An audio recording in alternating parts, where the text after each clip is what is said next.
काली रात का रहस्य। गांव के पास घने जंगल में एक पुराना मंदिर था जिसे लोग काल मंदिर कहते थे। कहते वहां रात को जाने वाला कभी वापस नहीं लौटता। मंदिर के बारे में मशहूर था कि वहां एक रहस्यमय साधु का साया है जो किसी को भी अपनी दुनिया में खींच लेता है।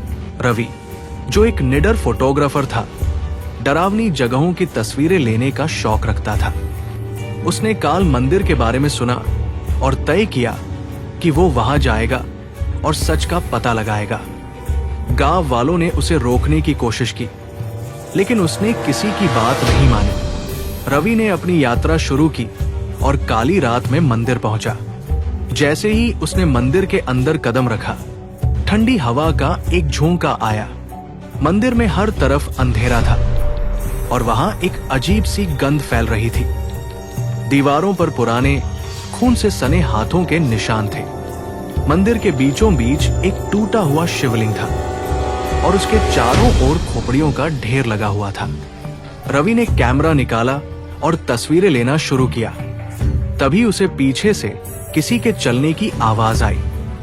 रवि पलटा तो उसने देखा कि एक लंबा, अंधेरे में डूबा हुआ साया उसकी तरफ बढ़ रहा था।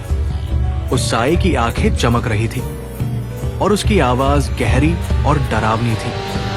तुमने मेरी शांति भंग की है, अब तुम्हें इसकी कीमत चुकानी होगी। रवि ने भागने की कोशिश की, लेकिन उसके कदम जैसे जमीन से चिपक गए थे। साया उसके चारों ओर घूमने लगा और धीरे धीरे हवा में गायब हो गया। तभी रवि के कानों में गूंजती हुई आवाज सुनाई दी, ये सिर्फ शुरुआत है। रवि किसी तरह भागकर गांव लौटा, लेकिन जब वो गांव पहुंचा तो उसने देखा कि सब कुछ बदल चुका था। गांव के लोग उसे अजनबी की तरह देख रहे थे।